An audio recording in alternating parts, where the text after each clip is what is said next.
გამარჯობა, სარბიელის პოდკასტის დროა. დღეს ახალ მეოთხე სეზონს ვიწყებთ და იმედია მომავალ სეზონში ქართული ფეხბურთის კიდევ უფრო მეტ გამარჯვებაზე, კიდევ უფრო მეტ წარმატებაზე მოგვიწევს საუბარი. დღეს კი სარბიელელები გვასპინძლობთ ილია ბაბუნაშვილი, გიორგი დარჯანია, ილია ნანობაშვილი, ყობა ინასარი.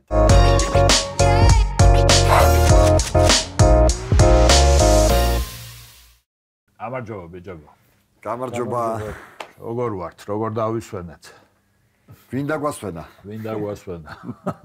მეტნაკლებად. აჰა. სად ვართ ხო? ახალი სეზონისთვის. აუცილებლად. მაგრამ ახალი სეზონისთვის ჩვენი გადაცემა მზად არის. ჩვენმა ნაკრებმა უკვე დაიწყო ახალი სეზონი. ჩვენ ტექნიკური ჯგუფი მზად არის. და გზადაგზა უთხრათ მაყურებელს რომ მე ვიყავ პიონერი. ეს მზად ვართ. მზად ვართ, აი ეს უნდა დაგეჭირა ხელი, მზად ვართ. მეც კი მომესწარი. კომკავშირებიც კი ვიყავ. ჩემ და იმადა. ხო და მზად ვართ. ხო. პიონერო იყავ მზად და უნდა გეთქო რომ მზად ვართ. ოქტომბრელის ვიყავ ილია. სეზონის განმავლობაში ახალ ამბებს შევთავაზებთ, კარგ ამბებს, სიახლეებს, რაც ძალიან საინტერესო იქნება მე მგონი. მოდი დავიწყოთ უახლეს თემით და უცხელესი, ასე ვთქვათ. ჯერ კიდე გაუნელებელი, ასე ვთქვათ, ჩვენ ნაკრების მატჩებით. ილია, შეგვიფასე რა? სამდღიან მონაკვეთში ორი თამაში, ერთი რომელმაც გაგვაწმილა, მეორე რომელმაც იმედი მოგვარა, ხო? ერთი კარგად მოიგეს, მეორე ცუდად წააგეს. ერთი კარგად მოიგეს, მეორე ცუდად წააგეს. რასაკვირველია, გუნდების დონეებს შორის იყო განსხვავება. ჩვენ არ უნდა მოგვატყუოს იმან, რომ თურქეთმა ესპანეთთან წააგო 6-0, ეს არაფერს არ ნიშნავს ყოველ შემთხვევაში ჩვენთვის და ზოგადად თურქული ფეხბურთის და თურქეთის ნაკრების დონეზეც არაფერს არ ნიშნავს, იმიტომ რომ არაფერს არ მეტყველებს, იმიტომ რომ შეიძლება მოხდეს ესეთი ჩავარდნა, მით უმეტეს, როდესაც ეთამაშები ისეთ დიდ გუნდს, როგორიც არის ესპანეთის ნაკრები. ასე რომ თქმა იმისა, რომ თურქეთის ნაკრები მნიშვნელოვნად ჯობდა ბულგარეთის ნაკრებს, რა თქმა უნდა, სწორია და შეიძლება და აქედან გამომდინარე ეს ორი თამაში საინტერესო იყო, იცი, სამდღიან მონაკვეთში ეს ორი თამაში გასაანალიზებლად იყო საინტერესო. ხო, არა, სხვათა შორის მე ცხრილს რო ჩავხედე, ყველა ჯგუფის გათამაშების ცხრილებს, ანგარიშებს რო გადავხედე და ასე შემდეგ. არც ერთ ჯგუფში არ არის ისეთი გამოკვეთილი ფავორიტი, როგორიც არის ჩვენ ჯგუფში ესპანეთის სახით. მე მეცაც ვიტყვი, მე მგონი მსოფლიო ჩემპიონატსაც უკვე ყავს გამოკვეთილი ფავორიტი. თურქეთთან თამაში ასეთი ფავორიტი არც ერთ ჯგუფში არ არის. ისეთი რაღაცები ვნახე, რაც აქამდე არ მინახავს ყოველ შემთხვევაში, სხვა გუნდებისგან. ისეა, მე მგონი რომ ამ პირველი ორი თამაშის მერე გამოჩნდა ესე მკაფიოდ რა. ხო, ძალიან მკაფიოდ, არაფერი დასაცვლელი და საანგარიშო არ აქვს. თუ გვინდა მეორე ადგილი, უნდა 14 ოქტომბერს უნდა მოიგო თურქეთში. არანაირი მნიშვნელობა არ აქვს, ხო, არანაირი მნიშვნელობა არ აქვს იქ. თურქეთი ესპანეთთან რა ანგარიში დამარცხებან ვარ აქვს. ის თამაში უნდა მოიგო 14 ოქტომბრის თამაში. ურთიერთშეხვედრები აღარ არის და ეს FIFA-ს შესაძლებელი რახან არის. ეს კარგი იყო 6-0 მოგება რა იმათი. არა, თავარი ფულებით ვერ გადაუსწრებ, თუ კი არ მოუგე იმას რა თამაშო და საერთოდ ორი თამაში. აუჩი მაგათ თუ ყველა თამაში ესე ეხლა ამას წინა ისტორია ქონდა რა. ესპანეთმა პირველი თამაში მოიგო ბულგარეთში 3-0. პირველ ნახევარ საათში, საერთოდ 35 წუთში ესპანეთმა გაუტანა ბულგარეთს 3 გოლი. და შემდეგ მეტი აღარაფერი გაუკეთებია. მე თამაში გახდა დუნე და დამთავრდა ასე 3-0. პრეს კონფერენციაზე იქვე ბულგარეთში ესპანეთის ნაკრების მწვრთნელი განიცდიდა, რომ მეორე ტაიმში სიჩქარეები აღარ ჩავთეთო, ეს იყო ჩვენი დიდი ნაკლიო, მოკლედ ეს ჩაითვალა ესპანეთის ნაკრების ჩავარდნად და პირობა დადო რომ თურქეთში ასე აღარ ვიზამთო, რომ ჩვენ შევინარჩუნებთ მაღალ ტემპს და ვითამაშებთ ბოლომდე, რაც გააკეთა კიდეც და გამოვიდა, რომ მეორე თამაში მოიგო 6-0. ნუ მოკლედ პირველ თამაში ბულგარეთთან მას მერე რაც გაინახდეს უკვე ნახევარ საათში გამარჯვება, უკვე ნუ ბულგარეთმაც ეთყობა ნელა დაიწყო, ზოზინი დაიწყო და ესპანელებიც ამაში აყვნენ, რაც დაუშვებელ შეცდომად მიიჩნია ნახე ესპანეთის გოლები. მაკედან 3 იყო, მინიმუმ 3 იყო კონტრშეტევა მეორე ტაიმში. ესენი უტევდნენ, წამოიღეს უცებ, გაუკატავეს. რაღაცა ეს. ნუ ესპანეთის მეორე გოლი თურქეთთან რაც იყო, ეს რაღაც არანორმალური. მე ეხლა როგორ ავინახე კომბინაციური გოლები. აგას ვარჯიშზე ვერ აკეთებენ ხოლმე. ესეც სისტრაფეში და ესე თვალდახურში მე ესე ავიცი, ეჭვი მაქვს რომ საერთოდ ყნოსვით გძნობენ ერთმანეთს. ეგენი საერთოდ თვალები. ვარჯიშზე ვერ გადის ხოლმე ეგეთი გოლები, ვერ გააუთხო. ხო და რაღაცა ძალიან ესე. თან ამ კაცმა ძალიან მაგრად შეცვალა რა, ეს ალბათ რა თქმა უნდა გათვალისწინებული ექნება ვილისანიოლსაც ეს ყველაფერი. მაგრად შეცვალა ის რომ ისე აღარ ფლობს ესპანეთი ბურთს. ეხლა რო ჩავხედე 50% კონდა თურქეთთან ბურთის ფლობა. ადრე კონდა ხოლმე ლუის ენრიკეს დრო 67. ო, კონშეტევებზე გაუტანეს მეორე ტაიმში. ბურთს აძლევს, როცა უკვე საჭიროა და ნუ ჩვენ რა გვეშველებთ? კარგი, ესპანეთს დავანებოთ მიხედავთ. როგორ დავანებოთ? უახლოეს თამაში გაქვს ესპანეთთან. ესპანეთს თავს ვერ დავანებოთ, იმიტომ რომ შემდეგი თამაში უახლოეს თამაში გაქვს ესპანეთთან და აქედან გამომდინარე. რა რისი თქმა მინდოდა რომ რამდენად ჩვენთანაც რამდენად იქნება იმავე განწყობაზე რომ მოდი ბოლომდე ვითამაშო და სანამ შემიძლია იმ ეგ არ ჯერეთი მანამდე არის ერთი თვე. პირველი საშინაო თამაშია ესპანეთისთვის ამ სეზონში. ერთი თვის განმავლობაში რა მოხდება კაცმა არ იცის. ანუ მე ხლა ისე არა ვარ რომ წყალწაღებული ხავს ეჭიდებოდაო ნამდვილად არ მინდა ისე გამომივიდეს. რომ კაც მართლა კაცმა არ იცის რა მოხდება, როგორ მოხდება და ხლა გასაგებია რომ ესპანეთის ნაკრები არის ძალიან ძლიერი გუნდი და თუ რაღაცა ფიასკო მოუვა ამა თუ იმ შეხვედრაში მოუვა თვითონ რა. ანუ საკუთარ თავს უნდა წაუყენოს მერე პრეტენზია. ალბათ არ მოუვა ასეთი ფიასკოები. ასე რომ ვისურვოთ რომ მოუვიდეს. ვისურვოთ რომ მოუვიდეს, რასაკვირველია. ვისურვოთ რომ მოუვიდეს და ერთხელ ხომ მოუვიდა ჩვენთან. ის სამხანაგური იყო. ხო, ნუ რა მნიშვნელობა. და აი ახლა ერთსაც ვიტყვი და ესპანეთს მე პირადად დავასრულებ, რომ აი ახლა თურქეთთან თამაშის მერე ძალიან ბევრი კითხვა იყო როგორი ქვეტექსტით, იცი? იმასთან წვნელთან რა დელაფონდე. ესეთი ქვეტექსტით იყო, რომ აი მეტი რაღა უნდა გააკეთოთ, მეტი სადღა უნდა განვითარდეთ, ამაზე ზემოთ რაღა არის.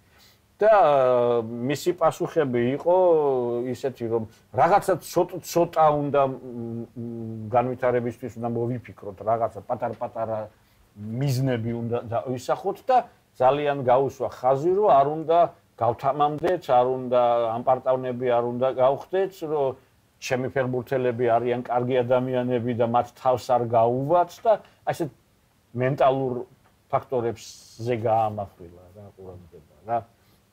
და არ ვიცი რა თუ გათავხედდებიან, გათამამდებიან, გამოვლენ ჰარი-ჰარალეს კარგია, ვილაპარაკოთ ამ ესპანეთზეო და ვილაპარაკოთ რა უნდა ვქნათ აბა ესპანეთში თქვენი აზრით. ესპანეთში ერთი დავიწყოთ იმით რომ უნდა დაგვიბრუნდეს მაგალითად კიტეიშვილი. ზუსტად მაგის გვაგვინდა და ფეხბურთი ჯერ არ ვიცით, არც ის ვიცით ესპანეთი რა შემადგენლობით შეხვდება საქართველოს ნაკრებთან თამაში. არც ის ვიცით საქართველოს რა შემადგენლობით შეხვდება ესპანეთი. მეტნაკლებად ხო ვიცით. თუმცა ესპანეთს აქვს ის ფუფუნების უფლება რომ ვიღაცა ერთი თუ არ აყავს ჩაანაცვლოს მეორეთი და მესამეთი სრულპასოვნად და შენ არ გაქვს ახლა ხო მაგისი ფუფუნება ერთი კაცი გაკლება და დაგუპული ხარ. რასაკვირველია ხო. აი იმასთან თურქეთთან როგორც ითამაშა საქართველოს ნაკრებმა. გვეშველება რამე იქ ესპანეთში? იცი, აინც მგონია რომ თურქეთთან საქართველოს ნაკრებმა მართალია ეს არ იყო პირველი შეხვედრა, როდესაც საქართველოს ნაკრებმა 4-4-2 სისტემით ითამაშა, მაგრამ დიდწილად მაინც ექსპერიმენტი იყო, იმიტომ რომ ოფიციალურ ასეთ პრინციპულ შეხვედრებში საქართველოს ნაკრები მეტწილად მისდევდა 3-5-2-ის თუ 5-3-2-ის გააჩნია შეტევის ექსპერიმენტი რა ამბობენ შეო გადავედითო იქეთო რა. გადავედითო და გადავედით რას ნიშნავს? პირველივე დღეს სრულყოფილად ხო ვერ თამაშობა რა, ანუ პირველ თამაში რაღაცა უნდა შეგეშალოს. მერე მეორე თამაში ეს შეცდომა უნდა გამოასწორო, მეორე რაღაცა შეგეშალოს და ასე შემდეგ და ასე შემდეგ. მე პრესკონფერენციაზე ვკითხე ვილისანიოლს, ანუ იმითი კი არ ვკითხე რომ რატო გადახვედი 4-4-2-ზე. უბრალოდ გულსფერად მაინტერესებდა მას ეთქვა რა მობიძგა, რატო გადაწყვიტა. ანუ ის კი არ მithქვამს რომ ცუდია 4-4-2-ზე ხო? რატო გადახვედი 4-4-2-ზე? ანუ რამ გიბიძგა? ამაზე ასეთი პასუხი რომ იმასთან, რა ქვია, უკრაინასთან და ალბანეთთან ამ ძველმა სისტემამ, ესე იგი, ბზარი ქონდა ამ ძველ სისტემას. კერძოდ რა ეს არ უთქვამს და ახლა ჩემი ინტერვიუ ხო არ იყო ეს პრესკონფერენცია საუბრობდით მე სხვამ დაუსვა სხვა კითხვა და ამას უკვე ჭირდება ვრცელი ინტერვიუ სადაც ჩაეკითხები. მოკლედ უკრაინასთან და ალბანეთთან არ მომეწონაო ეს სქემაო მას ჰქონდა ნაკლოვანი მხარეებიო და გადავწყვიტეო რომ გადასულიყავით 4-4-2-ზე და ვინაიდან ახლა არის თაობათა ცვლის მომენტი, ანუ კაშია ეს ყველია ესენი დაცვაში მიდიან და ახალი ფეხბურთელები უნდა შემოვიყვანოთ ნაკრებში, სწორედ ახლა არის კარგი მომენტი, რომ ეს ახალი ფეხბურთელები შევაჩვიოთ ახალ სისტემას, იმიტომ რომ ახლა ეს მომენტი თუ გაუშვით ხელიდან, შეიძლება მერე უკვე გვიანი იყოს. ამის სწავლება და დანერგვა. ანუ ყველაზე მოხერხებული მომენტი ახალ სისტემაზე გადასვლისთვის ახლა არის. ნუ ეს გადასვლა ახალ სისტემაზე გულისხმობს თავისთავად. ანუ ახალ ფეხბურთელებთან ერთად ახალ სისტემაზე გადადიან. რა, რომ თავიდან. ახალი გუნდი კეთდება. ნუ აქ მე უბრალოდ რა ვერ გავიგე რომ. ეს არგუმენტი არის. ხო, მაგრამ ეს თავისთავად უკაცრავად იმასაც ნიშნავს, რომ ამ სწავლის პროცესში დრო გავა. დრო გავა და შეცდომები მოგვა. უნდა ვისწავლოთ ესპანეთშიც, მათ შორის როგორ უნდა ვითამაშოთ. ხო და აი ეს უბრალოდ რა გამიკვირდა კი, რა თქმა უნდა, ბრძნელია მისი პრეროგატივა ყველაფერი და ისა, მაგრამ აი ეს საკვირველი არის, აი რა შეიცვალა კადრები შეიცვალნენ, ერთი გოგლიჩიძე დაემატა, მაგრამ სამაგიეროდ კაშია რა ასწრაფა და ამ ეს წელს. ადრე ხო იმაზე იყო საუბარი. არა, ეგ ფაქტიურად უკვე იმისთვის ემზადება, რომ კაშიაც რო აღარ იქნება იმ დღისთვის ემზადება, რა კაში. ნუ უკვე ჩანს, რომ კაშია დღეს ხვალ წავა ხო წავა. ხო მე მგონი ეს ჩვეულებრივი სიგნალი იყო ეს რა. ხო, ბოლო თამაში რო არ დააკეთე. ხო, ბოლო თამაში არა თამაშა და უკვე იყო ლოჩოშვილის შემოწიაში. იგივე ხა დვალი თუ შევა ფორმაში და დაუბრუნდება მთლად კარგი. ხო, არა, დვალი დაბრუნდება კაცო, ახლა ათამაშდება ბულგარეთში, ხო, ბულგარეთში გადავიდა.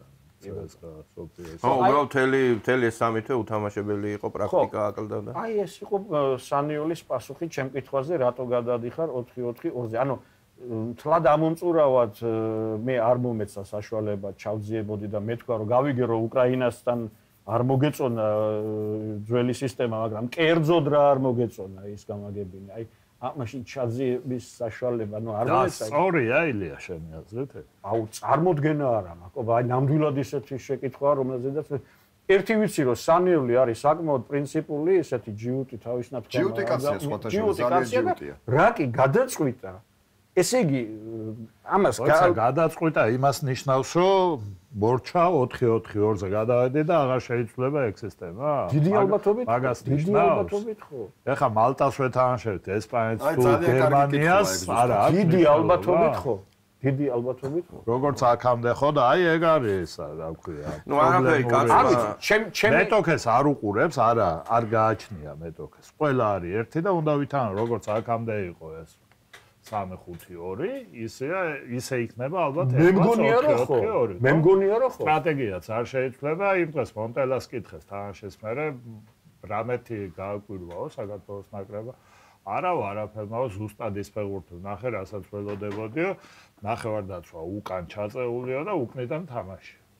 აი ესე მოკლედ უპასუხა და ვეთანხმები ახლა რო ჩამოვიდეს კამერუნი, რო ჩამოვიდეს კამერუნი მსხვილი ნახავს ნაკრების სამ თამაშს და მიხვდება როგორ თამაშობს საქართველოს. ნუ მით უმეტეს, ოდესაც არ არიან ბურთის გამგორებელი ნახევარმცველები კიტეიშვილი.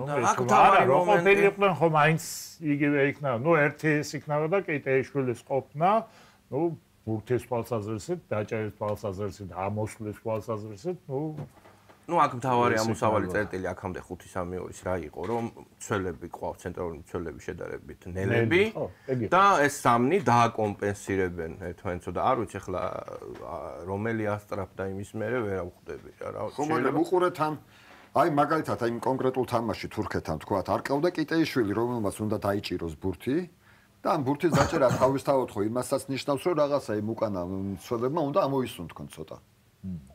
პრესინგიდან უნდა ამოხვიდე რა. ხო და მაგ დროს ესე იგი რო არა ყავს კიტეიშვილი კიდე ერთი მცველის მოკლება რამდენად ეს სწორი იყო. მაგას ვამბობდა თან კაცმა აშკარად გამოკვეთა ეს კიტეიშვილის მაგივრად კვერნაძე გამოიძახა, ანუ თითქოს ისე გამოუვიდა რომ აი ცენტრი რეალობა შეხედა ამ კაცმა და ცენტრს აშკარად ვერ გაუკაჩავო რა იფიქრა თურქეთთან და ითამაშა ამ ტრაპეციით რა ტრაპეცია ქვია მაგას რა 4-4-2 ზურიკო და ის მარჯვნიდან რო იყვნენ რა ციტაიშვილი სამწუხაროდ ვერ გაამართლა მაგან თავიდან მე რა იცოდა რომ გადააწყო მეორე ტაიმში უკეთესი იყო იცი რა არის საშველი არ ჩანს შენ გეწერა ილია შენ ბლოგში როცა მეტოქე იმას გიშვია ფეხზე გაზის პრესინგზე გებს იქვე რა მაღალ პრესინგს რასაც ეძახიან ამ ბოლო დროს ჩვენებისთვის ეგ არის დამღუბელი ხო ძალიან ვერ ამოწევს აი ეს პირველი 5 წუთი აი კიტაიშვილი მაგ იყოს უბრალოდ სწორი თქვი საჭირო რომ იქ რაღაცას ხო უნდა ამოისუნთქო მისე ცოლს ამოსუნთქვის საშუალება ხო არა პირველი გოლი რანაირად გავიდა მეორე გოლი რანაირად გავიდა იქვე იყო და სხვა შენ გეწერა ილია და მე უამრავი ადამიანი აკყვა რომ ვიცოდითო რომ ეს გოლი იქნებოდა კუთხურთან რომ მივიდა არა მე ეგეთი არდა რომ მივიდა იქ კუთხურის ნიშნულთან უკვე ვიცოდით რომ გოლი იყო ხო მე კი ბატონო მე იქ კომენტარშიც დაწერეს რომ ჩვენც ვიცოდით ძნობდით იმ მომენტში რომ გოლი გადიოდა და ნუ ალბათ ესე იგი მართლა ასე იყო რასაკვირველია ხო არა ესეთი უცნაური შეგრძნობა აი კუთხურის ჩასაწოდებლად წავიდა ეს არ დაწავიდა ხო არდა და მეორე წავიდა ორნი წავიდნენ აი ზუსტად ვიცოდი პირდაპირ თვალწინ მედგა გეგონება ეს წინასწარმეტყველება იყო რა ნუ ცხადია ეს არ იყო წინასწარმეტყველება უბრალოდ პირველი 5 წუთი რო ვნახე რომ ეს მაღალი პრესინგზე ვერ გამოგვაკურცები იქ მამარდაშვილმაც რაღაც სუდად იმას აქნა ვერ მოახერხა ამოტანა იქ წველებმა კიდე რომელიღაცა მე ერთი კიდე რა კითხვა მაქვს იცით და აბა თუ გავცემ პასუხს ბუდუზე ბზევაძემ რატო არ ითამაშა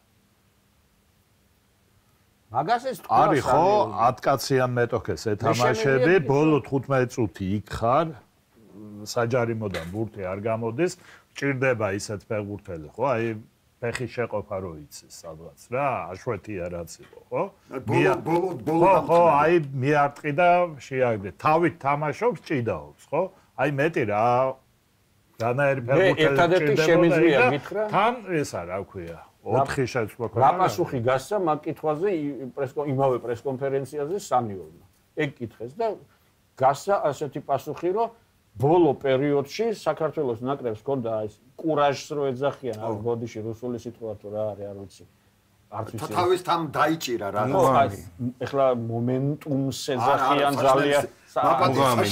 ძალიან არ მიყვარს ეს სიტყვა და ხო აი ეს რაღაცა ჯანდაბა რაც არის მოკლედ და საქართველოს ნაკრებს მოკლედ კარგი ის ჰქონდა რა ქვია წაუვიდა თამაში და აი ამის შეცვლა აღარ უნდოდა რა აი ამ თამაშ წასული გუნდში შეცვლის ცვლილების შეტანა არ უნდა. და ეგ რანაირადაა, თამაშ წავიდა, თამაშ წაგივიდეს თავიდან და რო აგებდე, არ უნდა შეცვალო, არა. ანუ იმ მონაკვეთშიო, როდესაც თქვენ მეუნებით უნდა შემომეყვანა ფაქტიურად ბუდუო, შემმა გუნდმა 2 გოლი გაიტანაო.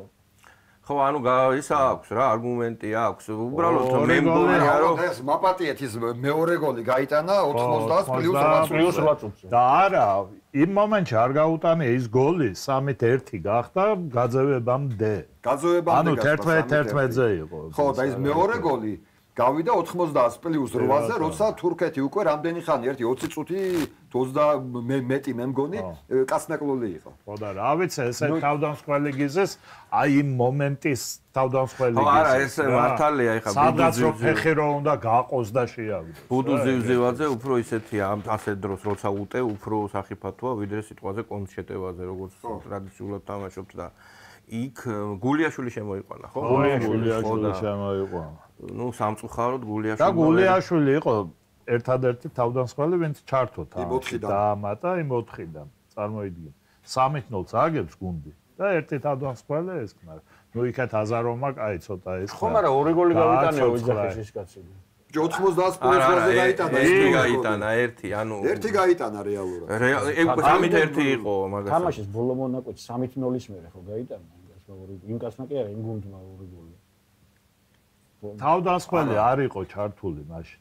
თავდამსხმელი არ იყო თუ ანუ ეს 98-ში ისე გახდა მსოფლიო ჩემპიონი და თავდამსხმელი საერთოდ არ გავდა. ხო, ნუ არა, ილია, მივიდეთ. არა, როცა ვამბობ რომ 2 გოლი გაიტანა, და ზიდანე, მაგრამ მესმის თქვენი ლოგიკა. ზიდანე გაიტანა ის მეორე გოლი, როცა უკვე აღარც იყო წამი აღარ შეებოდა უკვე კიდე მესამე გოლის დასატანად. რა არის, ამას პასუხი, ეხლა რაც თქვილია, შენივე ბლოგში წერია ეგ პასუხი, რომ ტაქტიკა იყო ასეთი, რომ მიეცით ბურთი კვარაცხელიას და რაღაცას ის მოიფიქრებს რაღაცას. და მოიფიქრა. კი, ბოლოს ეგ, ბოლოს. ხო, არ ვიცი, ხა ამ გადმოსახედიდან თითქოს მართლა, ბუდუ ჯობდა, მაგრამ არ ვიცი, ხა ვარჯიშზე როგორ გამოიყურებოდა, ეგ ხო არ ვიცით, რა ვიცი, დანარჩენი ხა შიგნით რა იყო. ეგ არ ვიცით და სამწუხაროდ გულიაშვილმაც ბოლო დროს მოუკლო შედეგიანობას. ეხლა რაც ეგ დააშავებდეს ილია თუ ის ხმას ჩვენებმა, იმაზე მეც რაც დააშავებდა, ეხლა ბუდუ. ხო? 20 წუთი რომ მიცემოდა. არა, არაფერი კაცო ბუდუსა წინააღმდეგ კი არა. მე გააფუჭებდა კიდე რამეს. ხო, იმას რასაც ეძახიან სიღრმიდან შეტევებს, იქ მოგვაკლდებოდა ერთი კაცი. ამან უფრო ვითომ ააწყო, კვარაცხელია და აქედან გარედან დარტყმებით უფრო ავაწყობო რაღაც უფრო იმედი მაკედან მოეცა. ბოლოს მოიტანა მაგას შედეგი 98 წუთზე. თურქეთთან კვარაცხელიამ ისევ კვარაცხელიამ ჯერტი ფიზიკურად თვითონ გაიტანა გოლი და მანამდე კიდე რამდენიმე შეტევა ჰქონდა და ისევ კვარაცხელიას სახელთან არის დაკავშირებული ის კვარაცხელია და დავითაშვილი. ზურიკომ ძალიან მაგრა ითამაშა. კი, რა თქმა უნდა. ხო და ეს მართლა ეს ორმა კაცმა რო ესე ლიდერობა აშკარად ხელში აიღო, მაგრამ ეგ მაინც არ იყო კომბინაციური გოლი. შედეგი იგივე ზურიკოს გოლი ეს იყო ფაქტიურად ინდივიდუალური რაღაც ესე. ხო, ჩვენ რო ვამბობთ ტრიბუნაზე მოატყუეთ კაცი რომ იმატავეთ თქო, აი მაგ მატაობის ეს იყო, ეს სხვანაირად დაწყობილი პასებით დალაგებული არ გამოდიოდა. ხო, კარგი, აი გახსნაც კარგი იყო, მექოვიშვილი აღმოჩნდა უჩვეულო პოზიციაზე, ჯერთ მოარტყა და მე თვითონვე დაამატა. კარგი, ესეთი რაღაცები რო ხდება, რომ მაგალითად საყდაი ნახევარმცველი იქ ამ ტოტალური ფეხბურთის ელემენტები რო ეგ მოგწონს, რა თქმა უნდა რა. ხო, მაგრამ აი რაღაც მომენტებში ბულგარეთი დამთავრებული აუთსაიდერია? ბულგარეთს რაკიღა შეეცვალა მწვრთნელი და უახლოესი თამაში ახალი მწვრთნელით ბულგარეთს აქვს თურქეთთან. დანიშნეს ვინმე? ჯერ არა, მაგრამ უკვე თურქეთთან ეყოლება ახალი მწვრთნელი. უახლოეს თამაში აქვს თურქეთთან 11-ში, როცა ჩვენ გვაქვს ესპანეთში და დავიტოვო დიდი იმედი, რომ აი ახალი ცოცხი კარგად გვისო ხო არის ეგეთი გამოთქმა, რომ ახალი მწვრთნელით ბულგარეთი ხულოს და იმედი ვიქონიოთ ახლა ვინ იქნება ამაში დარწმუნებული, მაგრამ რატო არა? ისე თურქეთის რაღაც ახალი მწვრთნელით ხო შეიძლება რომ რაღაცა უსვათ რაღაცა არ შეიძლება. გაწოცხლდეს ეს ბულგარეთის გუნდი და პირველივე თამაში რაღაც შედეგი დადოს. იცი რა უნდა კითხო? რა ძალიან გვესიამოვნება. აი ამ ბულგარეთთან იმაზე თამაშის შემდეგ იმათმა მწვრთნელმა ყოფილმა მწვრთნელმა და სხვაებმაც სხვათა შორის თქვენს ესეთი რამ რომ პირველ წუთზე მამარდაშვილს რო არ გამოეძრო ის რაღაც სასწავლი ნახავდით რა იქნებოდაო ხო? ნახავდით რა იქნებოდაო და რამე იქნებოდა ილია სხვა? ხო, ანგარიში სხვა იქნებოდაო, რასაკვირველია. ანგარიში ხო, მაგრამ არ მოედანზე რამე შეიძლება. არ მგონია, მაინც მგონია რომ ჩვენები მაინც მოიპოვებდნენ უპირატესობას და მაინც მოიგებდნენ. მაინც ყოველ შემთხვევაში ინიციატივას ჩაიგდებდნენ. უფრო მეტად ვინერვიულებდით, მაგრამ ალბათ მაინც. ასე მგონია. ეხლა რატო იცი? ის ბულგარელი მწვრთნელი რამდენ ბულგარულ პრესაში წავიკითხე, მე იქ უფრო ცლად გაარჩიეს, რა თქვა იმ კაცმა, ვიდრე ჩვენს პრესაში გაარჩიეს. ბუნებრივიც არის ახლა. და იმ კაცმა რამდენჯერმე გაიმეორა ასეთი რამ, რომ საქართველოს თურქეთთან წაგების მერე ნერვიულობდა. ძალიან ნერვიულობდა და ჩვენ რო გოლი გაგვეტანა, თლად გადაიჭრებოდნენ ქართველები და დაირევოდნენ და ამაზე აკეთებდა ძალიან დიდ აქცენტს რა, რომ საქართველოს ნერვიულობდა აი იმ მომენტამდე, როდესაც ჩვენ ვთქვათ, შეცდომა დაუშვით, მერე კვარამ უკვე გოლი გაიტანა, იმ მომენტამდე უკვე ესე იგი ეტყობოდა მე უყურებდი და სათადარიგოთა სკამზედაც უკვე ანერვიულებული სახეები იყო, მე არ ვიცი ახლა ასეთი ანერვიულობა მე საქართველოს ნაკრებს ვერ შევამჩნიე, მაგრამ რაღაც ბულგარეთიდან ასე ჩანდა რა. ალბათ მაინც არ გამოვრიცხოთ, რომ ბოლოს ეს თავის მართლება წაგებული თამაშის მერე ორი თამაში წააგო თვითონ ესე აწოვდა რომ ეთქვა რაღაც ხო უნდა ეთქვა ამ კაცს არა და თქვა რომ აი ეს გოლი რო გამეტანა ნუ ეხლა ის გოლი რო გამეტანა ეგრე შეუძლია სოფლიოში ყველას თქვას რომ აი მე რო ის დარტყმა გამეტანა სუფთა მწვრთნელიდან გამოსული წინადადებები იყო რა რომ თავის გასამართლებელი ეგეც აი პირველ წუთზე მე რო რაღაც გამეტანა მამარდაშვილს ხელი ასე რო არ გაეშალა არა ისე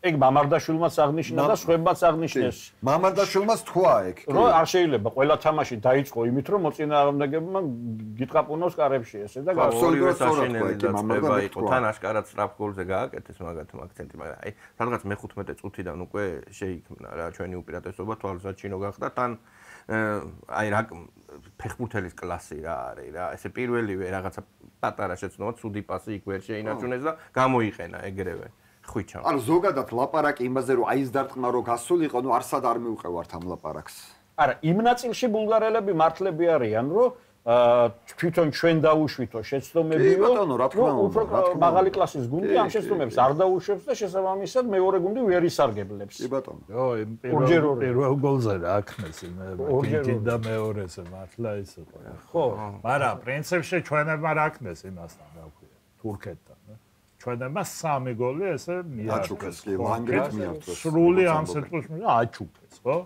თურქებმა მოიფიქრეს ის გოლები. ეგ არის, როდესაც ეთამაშები უფრო მაღალი დონის გუნდს, ნუ აი კალათბურთშიც ახლა ნახე რა როგორ არ გულისხმობ, ბოდიში აი პირველი გოლი საერთოდ კუთხური იყო, ჩააწოდა, ახლა დაარტყა, გაიტა ამან კუთხურს რა უძღოდა წინ, ხო? ხო, არის აი ეს აი იმავე კალათბურთში. კარგი შენიშვნაა კუთხურს როგორ მივედა კუთხურამდე, როგორ მივედა. იქამდეც იყო იმ კუთხურამდეც იყო რაღაც ცუდი მომენტი, რაღაც ცუდად გამოიტანეს ფეხით რა. ცუდად გამოიტანეს მამარდა მეტოქეს მიცა ბურთი. მერე კოჩორამ და იმანის კეს რაღაცეები კუთხურის იმასთან და გააკეთდა ეს არა. ანუ სწორი თამაშით ის კუთხური არც უნდა ყოფილიყო. არა, რაცო რას ლაპარაკი. ეგ არის დამოკიდებული მოწინააღმდეგეზე რა. ერთ მეორე გოლი საჯარიმოში ბურთო 5 წუთი საჯარიმოში იყო ბურთი და ერთი კაცმა ვერ დაარტყა. და ბულგარეთთანაც ის მომენტი მესამე ხო საერთოდ და ბულგარეთთანაც ის მომენტი მამარდაშვილმა რომ მოიგერია თავური ბურთი. როგორ იყო ბურთი ჩვენ ქონდა, იმას ქონდა, გოგლიჩიძეს ქონდა რა. ხო. და გაუგორა ფლანგზე მოწინააღმდეგეს. ხო, ანუ ესეც იყო დაბნეულების პირველი ან თამაშის საწყისი დაბნეულობის ის იყო. ანუ ნერვიულობდა ჩვენ. ანუ მართალი ყოფილა ის კაცი რას ვერჩით. ხო, არა, მაგრამ ხო წინა თამაშიც ნერვიულობდა, იმის წინაშიც ნერვი ჩეხეთს რომ მოუგეთ ლოკომოტივზე, იმაშიც ნერვიულობდა თავიდან როგორ იყო გახსოვთ? ეს რა პირველი ისი 7 სექტემბერი იყო, ხო? მაშინა 7 სექტემბერი იყო. 7 სექტემბერი. 7 სექტემბერი იყო ჩეხეთთან 4-1. აი ნახე ახლა როგორ დამეა ქონდა მაშინაც და მე მაგრავით. მამარდაშვილი არის უთამაშებელი. ხო?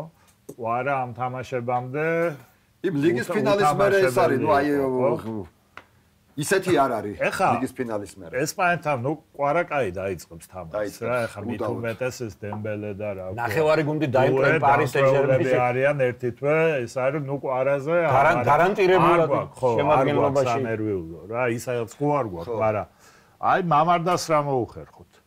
რამდენად სწორი იყო ის რომ აი ამ გადმოსახედიდან ეგ ესპანელმა დაუწერეს ხო მამარდას ისეთი რამეა ახლა ბეკარე თუ უთამაშებელი ყავს როგორა მიდიხარ ესპანეთში საერთოდ არ ვიცი მე მაინც მგონია რომ შეიძლება ეს არასოდეს არ თქვან მამარდაშვილის ასე ვთქვათ მხარემ არასოდეს არ თქვან და მგონია რომ ელემენტარულად იქ არ ვიცი ალისონმა თუ არ ვიცი ლივერპულელებმა მოატყუა ეს რა ანუ ეგონათ რომ ალისონი წავიდოდა ამდენი შანშანაც ხო იყო მაგას არ იტყვის არას მე 100%-იანი ვიცი რომ ალისონი ცალი ფეხით იყო წასული ხო მაგას არ ამბობ და ესეც იმიტომ წავიდა რომ ეგონა რომ ალისონი არაბეთში იყო ცალი ფეხით კი ორივე ფეხით იყო წასული კონტრაქტი იქ იყო გამზადებული და მე ბოლო მომენტში რა მოხდა მოხდა ისო აღარ წავიდა და ფაქტია რომ დარჩა ანუ კინკლაძე ლიტმანენის თემა იყო კინკლაძე რო წავიდა აიაქსში და რო ეგონათ ლიტმანენი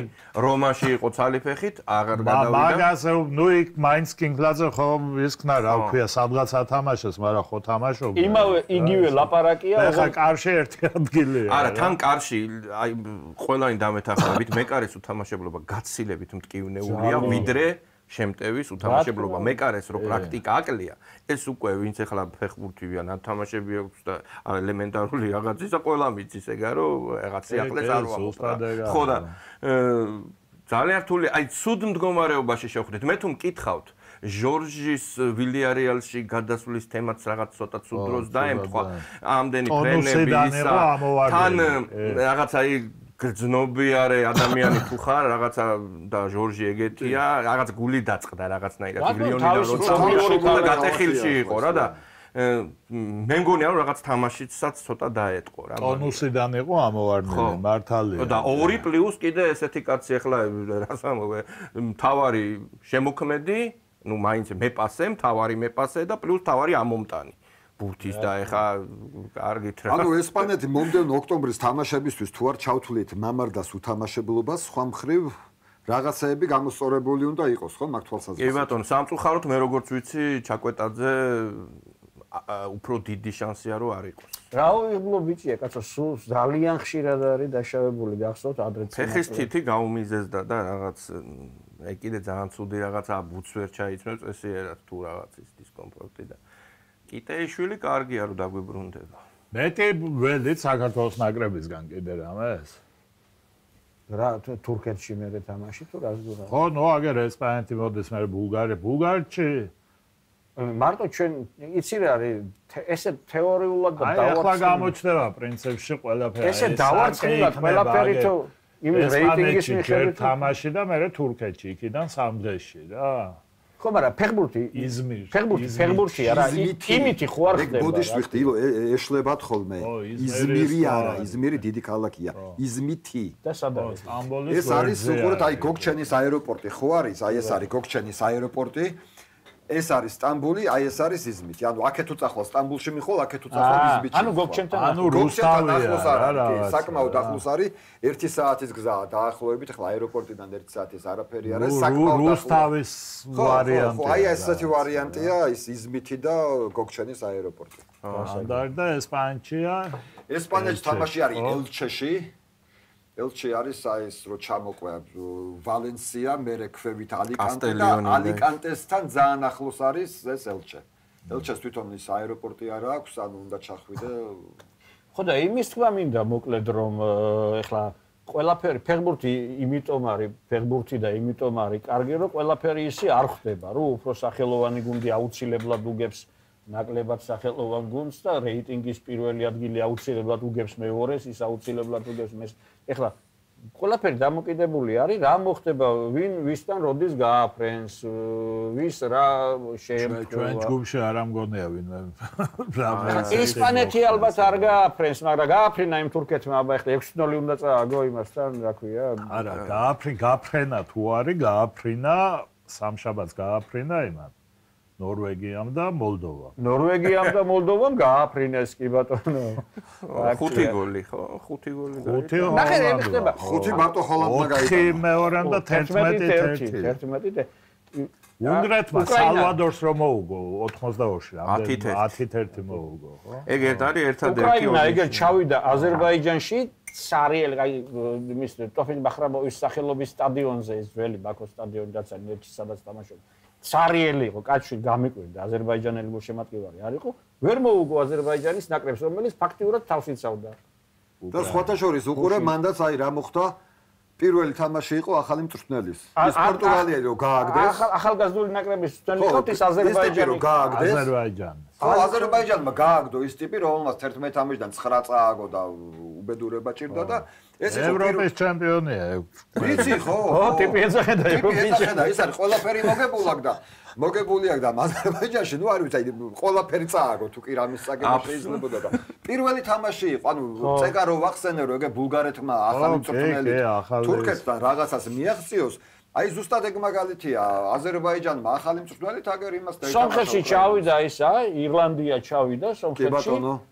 იქაც სომეხი მწვრთნელი იყო სხვა შორის. და ქართველი მსაჯი იყო. და ქართველი მსაჯი იყო, კი ბატონო, რომელმაც პენალტი დანიშნა სომხეთის ნაკრების სასარგებლოდ ხო და ისა რა ქვია მოუგო სომხეთმა იმას რა ქვია ირლანდიას კი ბატონო კაცო ეს ირლანდია ეხლა შეგხვდეს ხოლმე სულ რო ხვდებოდა მაშინ როცა მაგარი იყო და რობიკინი და ისინი ერთი ეხლა შეგხვდეს რა ხო და ჯავრი მჭირს არა მეც მჭირს ირლანდიის ხო აუ ამ პორტუგალიელზე გამეცინა რა მართლა იმასავით დაემართა რა ეს აფსუსის ხელში ვისაჯიჯგნად გავიხადე საქმე კაცი არის ევროპის ჩემპიონი ყველაფერი მოგებული და აზერბაიჯანს როგორ გააგდეს იცი კი არ გაუშვეს აი ფაქტობრივად წიხლით გააგდეს კი ნამდვილად აი გაგდება ამას რას შიშარა მწვრთნელი ხარო ვიღაცა იმან უძახა რა გენდივანმა იმან და რა უცნაური იყო რომ ბაქოში ახლა ეს საქართველოს ნაკრებს არანაირად არ ეხება მაგრამ ბაქოში სტადიონი იყო ცარიელი და ერევანში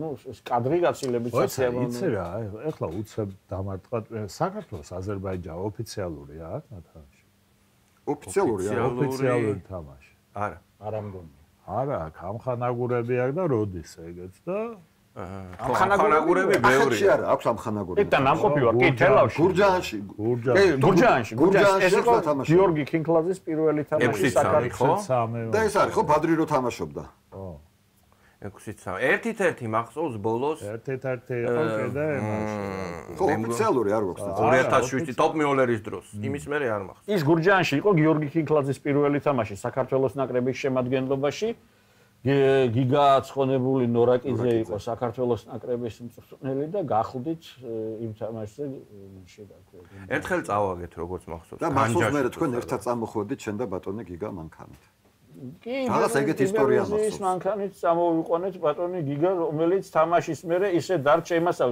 უბრალოდ წარმოედგინეთ ვალოდია ჯინჭარაძესავი და მართლა რანაირი ისტორია ვალოდია ჯინჭარაძესავი და ვალოდია ჯინჭარაძე არა რიგაცა იმაში რა ქვია არაჩვეულებრივი ნაკრების მთავარი მწვრთნელი აი ესე დარჩა ხო წამიყვანეს წავიდა და დარჩა გურჯაანში დარჩა მაყურებელი ცოტა ძნელი გასაგებია ხო და ახსაკმელია ნუ ესეთი პერიოდი იყო რომ ნაკრები წამოვიდა და მწვრთნელი დარჩა იქ და ხონებულმა ალიკო ჯიბლაძემ მე ვიყავი ზურამელზე სტადიონთან დგას ნაკრების მთავარი მწვრთნელი რომ ეგებ ვიღაცამ ფინიში წამოიყო გამიყოლოს სატირალი ამბავია ახლა მართლა სატირალი ამბავია ხო და ეხა ეგ ამბავი ცოტა განსხვავებული სიტუაცია ხო და ეს ცოტა განსხვავებული სიტუაციაა მაგრამ რაგბიზე გამიგია ეგ ფიჯიში რო დატოვეს ზალოგში დატოვეს კაცო ზალოგში დატოვეს ხო სასტუმროს ფულს ვერ იხდიდნენ ხო რაღაც და წნელი დატოვეს ქართულად რა ქვია იმას გირაოს რაღაცას გირაოს ხო ნუ იმათ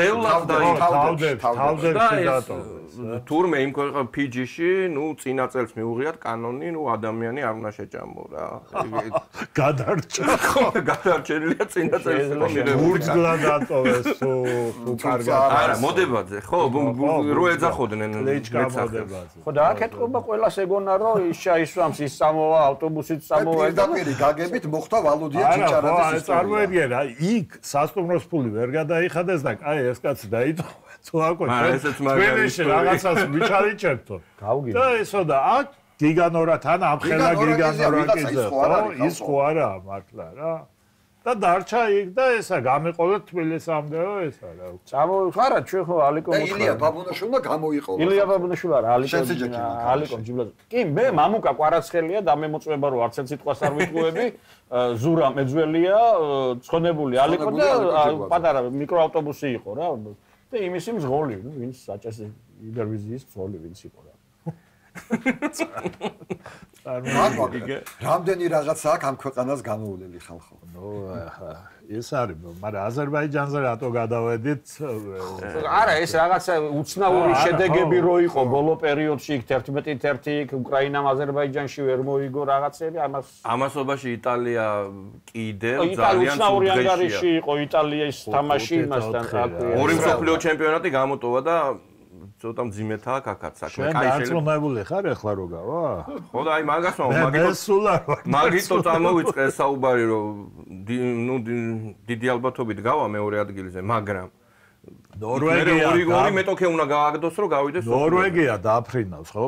ესე იგი, რამდენ 5 თამაში აქვს 23 თუ 24 გოლი გატანილი, წარმოიდგინე.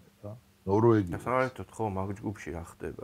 აუ, რაღაც საშინელ ფორმაში არის. და აქ მეორე მხრივ კი და იქ კოსოვო-შვედეთი იყო თამაში. ეხლა წარმოიდგინე რა, კოსოვოში ჩავიდა ნაკრები, რომელსაც თავდასხმა ყავდა 250 მილიონიანი და გოლი ვერ გაუტანა. ხო. ჯოკერეში და ისაკ ეგეთ თავდასხმელები ის ყავს. ხო, აი ეს სექტემბრის პირველი დღეების თამაშები თვალშისაცემი იყო იმითი, რომ რაღაც ესეთი ნაკლებად პროგნოზირებადი ანგარიშები ამაშობაში კაბო-ვერდე თითქმის გავიდა მსოფლიოზე, თითქმის რა დარჩა. საოცარი გუნდები არიან გახსოვდა. ხო და იორდანია იქამდე, უზბეკეთი კაი გასაგებია. შეიძლება მადაგასკარი გავიდეს. მადაგასკარი შეიძლება გავიდეს. ოკეანეთიდან ავსტრალიას გასულია, ზელანდიას გასულია. ავსტრალია იქიდან და ავსტრალია აზიიდან და ის ზელანდია ოკეანეთი. ოკეანეთის მეორე გუნდი არის ახალი კალედონია და ის მოუწევს ახლა პლეი-ოფი. ხო თუ არ ვწდები. ხო, ვიღაცასთან მოუწევს ფაქტობრივად ეს სახელმწიფოც არ არის რა, ეს ახალი კალედონია არის არქიპელაგი გადის მსოფლიოს ჩემპიონატში. ой, იქ ახლა კარენბიუ არის მაქედან და სამხრეთ ამერიკა დამთავრდა. ხო, შესარჩევი და მესიმ გოლები გაიგო. მესიმ გოლები გაიტანა, პრინციპში ვინც უნდა გასულიყო სოფლიოზე გავიდა და ერთი პლეი-ოფში საწყალ ვენესუელა შემეცოდა, ფრედს ყოფნიდა იმაში რა ქვია. აუ, გუში რა მაგარი. საერთოდ мотивациო კოლუმბიასთან და 3-6 წააგეს სახში და იქ ბოლივია მოუგო იმას. მან ხო იცი რა ბრაზილიას და გავიდა ბოლივია. ნუ პლეი-ოფში გავიდა რა. 2-1 უგებდა ვენესუელა კოლუმბიას და კოლუმბიას აღარ ჭირდებოდა ეს თამაში და ვენესუელა უგებდა და თუ მოიგებდა, ნუ გადიოდა მე-7 ადგილზე და მოუწევდა იქ დიდი ალბათობით იქიდანაც გავიდოდა და 3 გოლი ზედიზედ მიაყარა კოლუმბიელმა, რომელსაც თუნდაც ბოლივიელი დედაჰყოლია.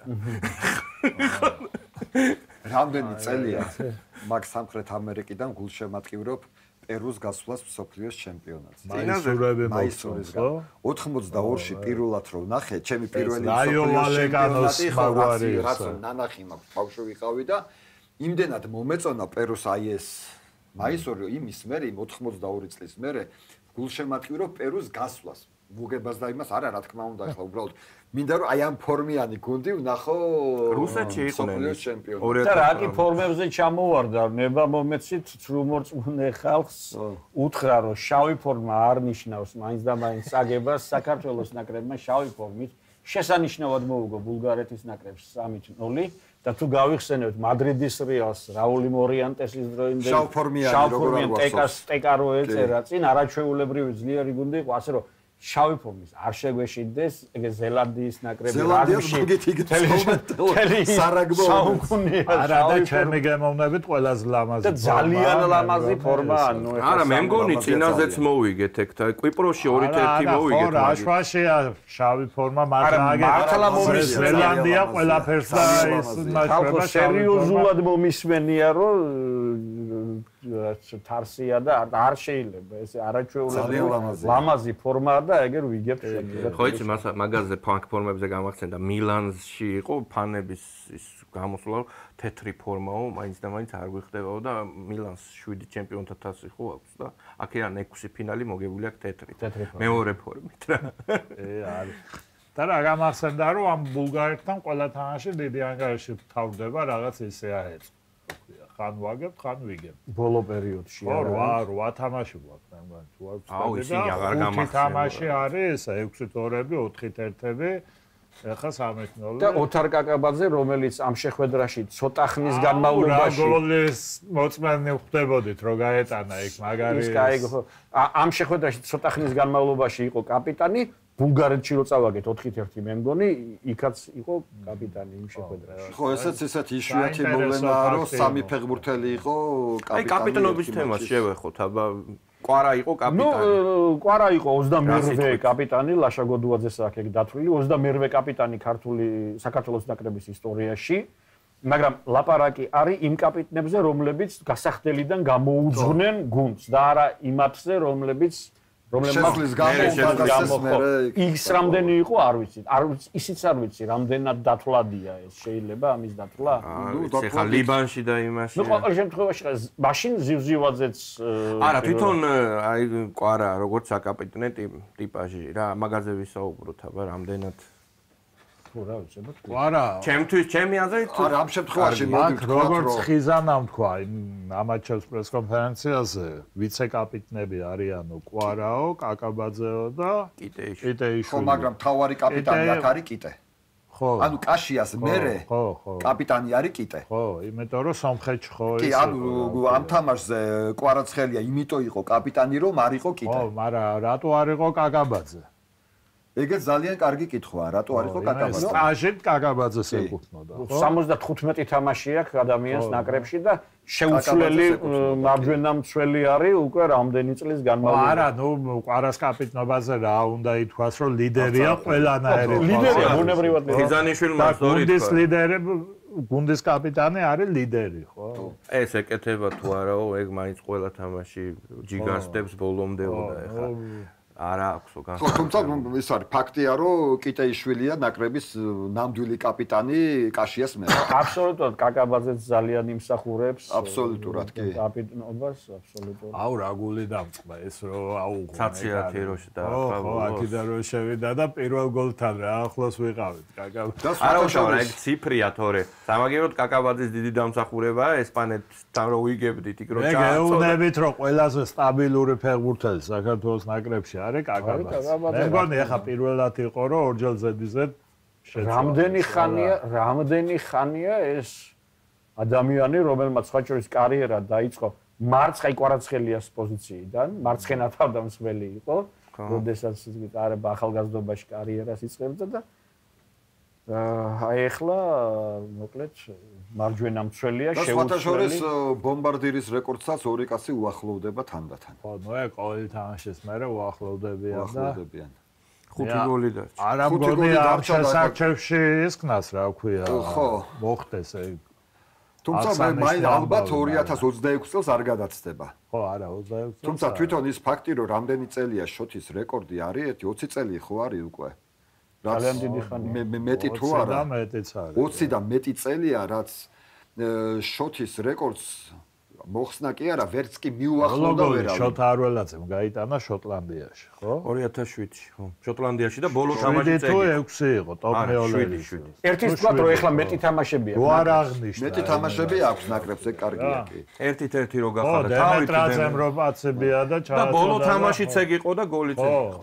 და როდე 2007 და დათვალე ხარ ამდენი. 18. ხო და ანუ 18 წელი რო ვერც კი მიუახლოვდა ვერავინ, ეს თავისთავად ერთი მხრივ შოთიზე დადებითად მეტყველებს მის საგოლე უნარებს, მაგრამ თვითონ ის რომ ნაკრებში არ ყავდა ისეთი გამოკვეთილი ფორვარდები, ვინც აი მეგოლე გოლებს ვინც გაიტანდა. ახლოსაც კი არა. ახლოსაც რო ვერ მივიდა, ეგ პრობლემა იყო ამ 20 წლის განმავლობაში. თან მიკაუტაძეზე, თან იმასაც, ნუ, ფასეული გოლები გააქვს რა, რამდენი ეხლა კაი, იმ ტაილანდი, კაი 4 გოლი, მაგრამ ახლა იმდენს ჩამოვთვლი, რამდენი გადამწყვეტი გოლი გაიტანა. კაცო, ახლა მიკაუტაძე იმან ბოლო ისტორიული გოლი აქვს პირველი ევროპის ჩემპიონი. მეცმა გამოგვიგზავნა ესა. ხო. ესეთი ფორვარდი. რა თქმა უნდა.